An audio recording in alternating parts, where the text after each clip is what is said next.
Uma das maiores discussões que a gente tem hoje em dia é sobre a morte do dólar, né, sendo iminente. Então o dólar vem perdendo seu poder de compra e que cada vez mais os dólares são impressos e que vai chegar um momento em que você não vai poder mais confiar no dólar e todo o sistema vai entrar em colapso. E todo mundo está tentando encontrar uma solução para isso, né? Como que eu vou me proteger disso? Será que eu vou ter uma outra moeda? Será que eu vou comprar ouro? Será que eu vou comprar Bitcoin? Vou comprar prata? Vou fazer uma nova moeda do BRICS, etc. Porque existe uma certeza absoluta de que o dólar vai para zero. E aqui eu quero comentar um dos últimos conteúdos produzidos pelo George Gammon, né, que eu respeito bastante nesse aspecto, e ele fez um ponto bastante. Ele criou um ponto bastante interessante, né? Que eu falo bastante isso no meu podcast, inclusive baseado na teoria do milkshake do dólar do Brent Johnson, que o dólar seria, apesar dele vir caindo, as outras moedas estão caindo bem mais. Então você pode até falar assim, ok, você pode até ver que o dólar não está caindo tão rápido quanto as outras moedas do mundo, elas estão em situação pior, mas o dólar está caindo mesmo assim. Então não adianta muito você fazer essa comparação, ela não serve muito para a vida real, e eu preciso me proteger de alguma forma, porque se todas elas vão para o buraco, não faz sentido eu jogar esse jogo relativo, né? E aqui o meu objetivo é poder discutir um pouquinho de por que isso pode ser um pouco mais complicado do que você imagina e o que realmente está acontecendo na economia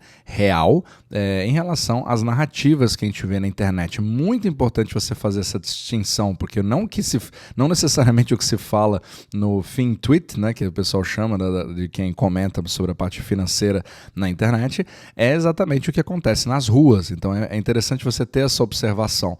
Então, por exemplo, sendo bastante sincero, né, uma das coisas reais que você vê são muitos brasileiros, por exemplo, tentando morar nos Estados Unidos, certo? Você buscando uma qualidade de vida melhor, você tem uma imigração americana muito grande aqui nos Estados Unidos, e todos eles buscam a sua renda em dólar, né, para você ter um poder de compra maior, porque não se confia tanto no real. Você vê isso, inclusive, acontecendo cada vez mais quando você tem bancos digitais, né, onde você pode ter uma conta em dólar, ele vem permitindo brasileiros a conseguirem, pelo menos, manter um pouco mais essa paridade ou ter alguma chance, né, porque os Estados Unidos ficou cada vez mais caro para brasileiros. A situação é bem diferente de uma década atrás.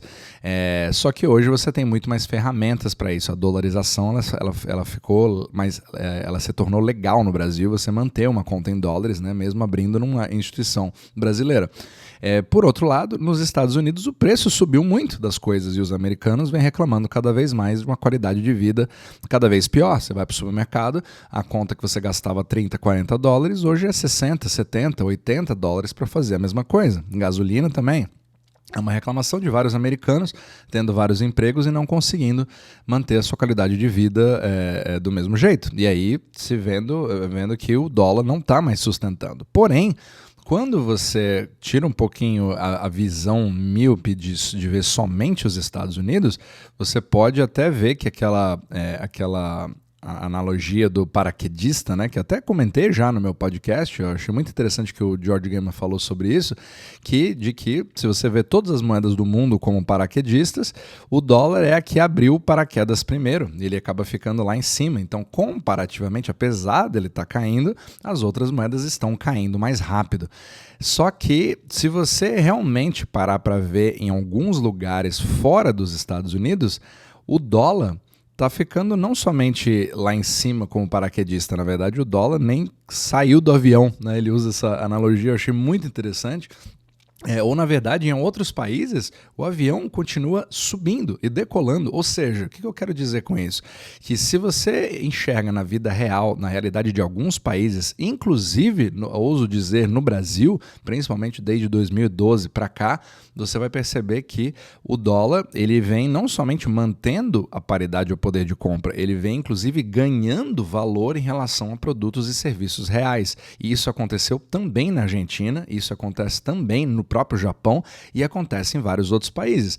Não são todos os países onde isso de fato acontece. Por exemplo, o México acontece o contrário, né? O peso se valorizou bastante, mas tem uma questão muito específica, né, com o acordo bilateral com os Estados Unidos, mas você percebe que em vários outros países, principalmente os emergentes, o dólar ele teve uma valorização tão grande em relação às outras moedas que mesmo que você diga que a qualidade de vida caiu muito naquele próprio país, com a inflação que você teve nos últimos 10 anos, o dólar subiu mais ainda do que essa inflação. Então, se você pega o exemplo, ele até fez o exemplo do Brasil, e eu entendo até que você possa dizer assim, não, mas eu não posso confiar nos números do IPCA, né? Digamos que eu compare ali com o real, se você pegar ali de 2012 para cá, que foi uma comparação que ele fez, daqui a pouco eu falo por que exatamente 2011, 2012, mas no Brasil você teria tido um IPCA, segundo ele, ali em média de 6% ao ano. Então, o brasileiro teria perdido o seu poder de compra aproximadamente 6% ao ano, e aí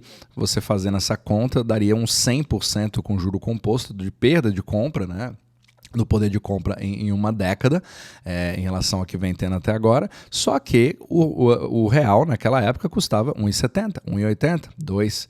O dólar custava 1,70, 1,80, R$2, e agora ele está ali na faixa dos 5, 5,20, 5,25, ou seja, uma subida de 100% de lá para cá, na verdade foi substituído por uma subida de mais de 300, 400% em relação ao dólar. Então só você ter segurado o dólar, você teria não somente protegido o seu poder de compra, como você também teria tido uma valorização do seu capital, ou seja, o dólar teria praticamente servido como uma reserva de valor, né? Como se fosse um novo ouro fora dos Estados Unidos. Então você percebe que os dólares fora dos Estados Unidos acabam tendo um valor muito mais alto do que o dólar para o americano que está vendo o seu poder de compra sendo perdido. Então você nunca teve uma oportunidade tão grande de geoarbitragem, que a gente chama isso, né? Quando você vê, por exemplo, americanos que trabalham remotamente, ou mesmo brasileiros que vêm sendo contratados por empresas americanas trabalhando no Brasil, usufruindo dessa geoarbitragem. Então tem alguma coisa acontecendo aí no mercado real que está fazendo o dólar, na verdade, se tornar algo muito interessante, inclusive como reserva de valor e não somente uma moeda que vem tendendo a zero. Percebe o problema aí entre a narrativa e a realidade? Mas talvez você me diga assim, beleza, Renan, aí você está acreditando no IPCA brasileiro? A gente sabe que o IPCA brasileiro ele é mentiroso e, na verdade, o custo de vida é muito maior do que se tem. Eu até entendo, pode ser verdade, com certeza alguns produtos subiram bem mais do que 100% na última década. Você pode ter alguns que subiram 400%, mas mesmo assim, você, em média, consegue segurar muito mais com o dólar e a maioria dos produtos acaba sendo, no mínimo, você mantendo a sua paridade de compra simplesmente por segurar dólares numa geoarbitragem. Mas não é o caso somente do Brasil. Na Turquia, isso aí seria muito mais ampliado em relação à lira, que teve uma desvalorização muito mais considerável do que a do real, ou mesmo a do peso argentino, que teve também mais ainda do que a própria lira. Então, nesses países, você percebe que o dólar acaba se tornando um novo ouro. E quando você compara, né, às vezes, aí é claro que eu tenho certeza que eu vou ter uma série de comentários que vão falar que eu vou gostar do dólar, que eu acho que o dólar é a melhor coisa do mundo, mas na verdade não. O objetivo é a gente tentar entender o que de fato está acontecendo para você saber como se proteger. Porque mesmo que você pense assim, não, o ouro ele ganhou valor em relação ao dólar. Eu concordo com você, o ouro se valorizou muito. Ao mesmo tempo, até o próprio George Gammon fez uma viagem recentemente que eu acompanhei na Argentina, ele tentando viver somente de ouro, de prata e de Bitcoin para ver quanto tempo ele conseguia segurar. Ou seja, ele testando as características desses ativos para ver como é que ia ficar o dia a dia dele. Será que eu consigo sobreviver com isso? Será que é realmente o melhor dinheiro do mundo? Né? Porque a gente sempre vê os comentários ali super assim... eufóricos, né? Cada um defendendo a sua bandeira de que o ouro é a melhor coisa do mundo, de que o Bitcoin é a melhor coisa do mundo, ou de que a prata é a melhor coisa do mundo e que o dólar realmente vai a zero. E ele tentou viver sem dólares, ele tentou viver sem pesos, ele tentou viver sem absolutamente nada, exceto ouro, prata e Bitcoin. E a grande verdade é que foi uma dificuldade extrema para ele poder tentar pagar as contas, porque se ele tentasse vender o ouro dele, primeiro que ele precisaria entrar num lugar seguro para poder fazer isso, ele precisaria ter a quantidade certa e a pessoa precisaria precisaria aceitar num preço bacana. E a maioria deles não aceitava se não tivesse um haircut, né, um desconto de pelo menos 50% do valor que ele tinha. Então, quão bom seria isso como uma moeda de troca? Não muito bom, né? Principalmente quando você quer abastecer o seu carro, você quer comprar gasolina, né? Você quer comprar comida, você quer comprar todas as coisas que você precisa para o dia a dia. Então, o ouro ele acaba não tendo muito essa função de moeda de troca, certo? O que o dólar faria. Agora, o dólar foi aceito em absolutamente qualquer lugar, certo? Agora, por outro lado, o Bitcoin também, que poderia ser o substituto, quem briga ali entre Bitcoin e ouro, fica naquela da portabilidade. E eu concordo plenamente. Eu adoro isso no Bitcoin, realmente é uma propriedade fantástica. O grande problema é que ninguém estava aceitando o Bitcoin. As pessoas preferiam Tether, né, que é a stablecoin em relação ao dólar, que é o USDT. Justamente por manter a paridade do dólar. Então você percebe que isso faz com que eu seja contra Bitcoin? De forma alguma, acho que todo mundo poderia ter. Isso faz com que eu seja contra o ouro? De forma alguma.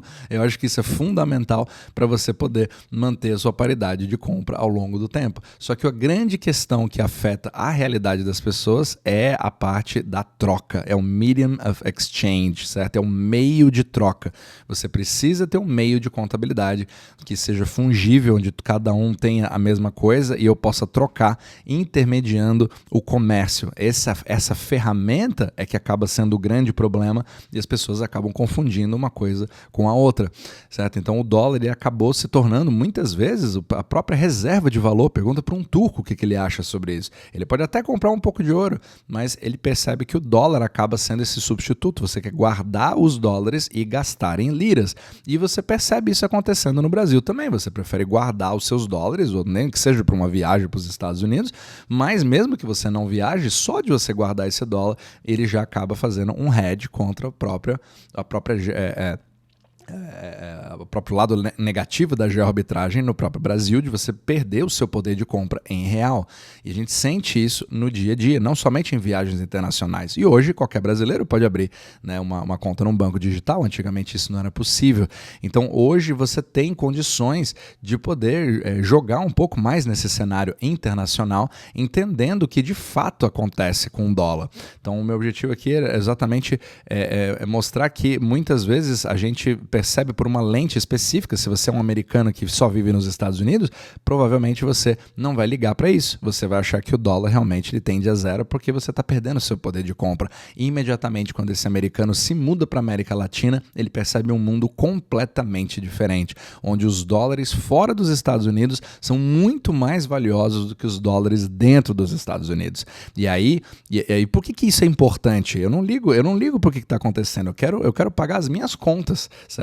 Agora, isso é super importante quando você tenta entender como que o mercado realmente funciona, como que o sistema monetário realmente funciona, principalmente depois de 2011, depois da crise de 2008, quando todo o mercado mundial de empréstimos em eurodólares, no mercado fora dos Estados Unidos, saiu do grau da confiança e passou para colateralizar todos os empréstimos. Ninguém confia em absolutamente mais ninguém e a partir de agora você precisa usar o melhor colateral do mundo, que é a caução do seu empréstimo, e o que foi escolhido foi justamente títulos da dívida pública americana. E isso mudou absolutamente todo o jogo. Isso é a base de toda a estrutura do sistema monetário mundial. A partir do momento em que você precisa de instrumentos em dólares para você pegar empréstimos e obter o seu passaporte para participar da economia mundial, você coloca os Estados Unidos nessa situação que ele está hoje, de privilégio em relação a todo mundo, e infelizmente não tem nada que o resto do mundo possa fazer ao acessar dólares, porque somente os Estados Unidos conseguem criar novos títulos da dívida pública americana. E por mais que essa dívida seja exponencial, o mundo tem sede por dólares e não existem dólares suficientes para todo mundo. E esse exatamente é o problema que está fazendo com que a teoria do milkshake do dólar aconteça cada vez mais, que o dólar fique mais forte em relação às outras moedas, ao mesmo tempo criando oportunidades de geoarbitragem. Então é um sistema que meio que se retroalimenta. E é muito difícil você desconsiderar isso quando ao analisar realmente a realidade do que está acontecendo e você simplesmente fechar os seus olhos ou os seus ouvidos e achar que, não, a partir de agora o dólar vai para zero e toda a solução do mundo é o Bitcoin. E infelizmente você vê essa narrativa se perpetuando e muitas pessoas esperando um colapso de um sistema que se perpetua cada vez mais. Eu estou dizendo que isso vai durar 100 anos, que o dólar é a melhor moeda do mundo e que nunca mais teremos problemas? De forma alguma. Esses problemas vão acabar ocorrendo. Só que a forma que o sistema monetário foi modificado depois de 2008 muda completamente todo o parâmetro do que nós podemos esperar do colapso desse império americano, do colapso do real, do dólar como reserva global de valor. E por enquanto ele vem não somente se sustentando, mas ele vem ganhando cada vez mais força. E o que isso vai significar quando você perceber que o dólar está não somente mantendo o seu poder de compra, mas você está começando a ganhar dinheiro em relação a isso, dependendo do país onde você mora. Aí muda absolutamente todo o jogo. E aí você cria uma dolarização de economias, que é o que vem acontecendo cada vez mais hoje em dia. Então, são esses paradoxos que eu acho que é importante a gente tentar pensar e não se colocar somente num campo, né? Não ser somente do campo ouro, somente do campo Bitcoin, somente do campo dólar, somente do campo prata, ou seja lá o que você acredite, mas você tendo aí,